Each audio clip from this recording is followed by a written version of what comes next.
Hello नमस्कार साथीहरू, स्वागत छ तपाईलाई टेक्नो संसारमा। र म आज पनि एउटा नयाँ टपिकको साथ हजुरसामु उपस्थित भइरहेको छु।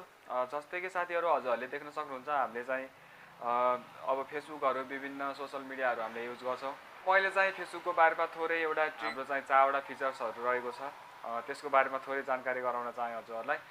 सो एकदमै इन्ट्रेस्टिङ टपिक रहेको छ, भिडियो चाहिँ अन्तिमसम्म हेरिदिनु होला किनकि सम्पूर्ण कुराहरू चाहिँ मैले यो भिडियोमा नै भन्नेछु। यस्तै फरक भिडियोहरू हेर्नको लागि मेरो यो भिडियोलाई चाहिँ लाइक गरिदिनु होला। र यदि च्यानलमा नयाँ हुनुहुन्छ र आगामी दिनहरूमा पनि यस्तै भिडियोहरू हेर्न चाहनुहुन्छ भने भिडियोको मुनि रहेको रातो कलरको सब्सक्राइब बटनमा क्लिक गरी मेरो यस युट्युब च्यानललाई सब्सक्राइब गरिदिनु होला। र आगामी दिनहरूमा पनि यस्तै भिडियोहरूको नोटिफिकेसन पाउनको लागि साइडमा रहेको बेल आइकनलाई क्लिक गरी अल भन्ने अप्सनमा क्लिक गर्न नभुल्नु होला। र साथीहरू अब हामी चाहिँ ढिला नगरी टपिकतिर नै जाउँ। त्योभन्दा अगाडि म हजुरलाई के भन्न चाहन्छु भने यदि मेरो इन्स्टाग्राम र फेसबुकमा हजुर जोडिनु भएको छैन भने डिस्क्रिप्सनमा लिङ्क छ, हजुर त्यहाँ गएर जोडिन सक्नुहुनेछ। हस्त साथीहरू अब चाहिँ हामी ढिला नगरिकन फेसबुकको ट्रिकतर्फ नै जाउँ। जसले आफ्नो फेसबुक ओपन गर्नुपर्ने हुन्छ, ढिला नगरिकन फेसबुक ओपन गर्नु होला। र फेसबुक ओपन गरिसकेपछि हजुरले यहाँ चाहिँ विभिन्न इन्टरफेसहरू देख्न सक्नुहुन्छ। हजुरले यहाँ देख्न सक्नुहुन्छ ट्रिपल डट, हामी यहाँ जाउँ। यहाँ गइसकेपछि हजुरले विभिन्न इन्टरफेस देख्न सक्नुहुन्छ। हामी चाहिँ अब ढिला नगरिकन सी मोर भन्ने अप्सन देख्न सक्नुहुन्छ। हजुरले सी मोर भन्ने अप्सनमा क्लिक गर्नु होला। र सी मोर अप्सनमा क्लिक गरिसकेपछि हजुरले यहाँ देख्न सक्नुहुन्छ एउटा फर्स्ट रहेको छ हाम्रो डिभाइस रिक्वेस्ट, हाम्रो चाहिँ एकदमै इम्पोर्टेन्ट सेटिङ रहेको छ। यो हजुरले गएर चेकआउट गर्नु होला। र हजुरले चाहिँ यहाँ एउटा कोड राख्नुपर्ने हुन्छ। सिम्पली हजुरले आफ्नो कोड राख्न सक्नुहुनेछ। हजुरले कुनै पनि कोड राख्नु होला।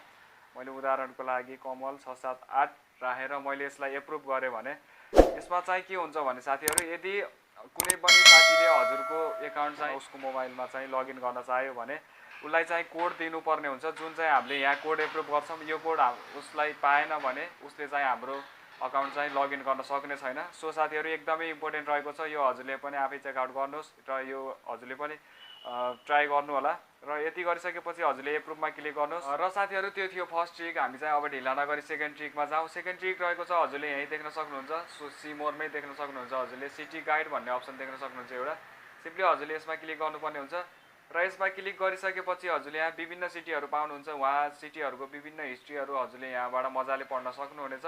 सो यो पनि एकदमै इम्पोर्टेन्ट रहेको छ, एकदमै राम्रो लाग्यो मलाई पनि यो फिचर्स पनि। फेसबुकले राम्रो फिचर्स ल्याएको रहेछ। सो यो पनि एकदमै हामीले चेकआउट गर्नुपर्ने छ।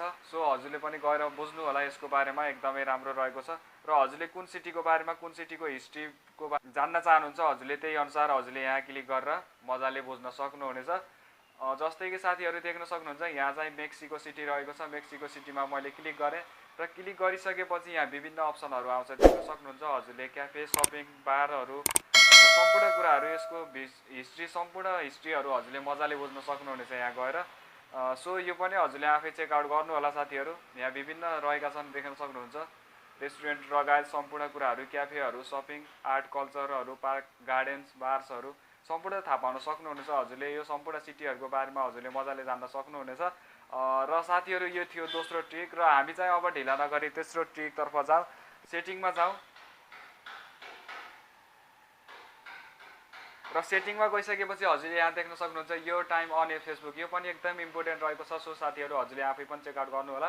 यो चाहिँ खास के हो भने हामी सिम्पली यसमा ओपन गरौँ। यसमा ओपन गरिसकेपछि हजुरले जस्तै युट्युबमा देख्नुहुन्थ्यो हामीले युट्युबमा कति टाइम लस्ट गऱ्यौँ त, त्यसको बारेमा चाहिँ हामीलाई जानकारी हुने थियो। सो यसमा पनि एकदमै त्यस्तै फिचर ल्याएको छ। हामी चाहिँ अब फेसबुक चलाउन लाग्यौँ भने हामी फेसबुकमै मस्त भुलिदिन्छौँ, हामीलाई टाइम गएको थाहा हुँदैन।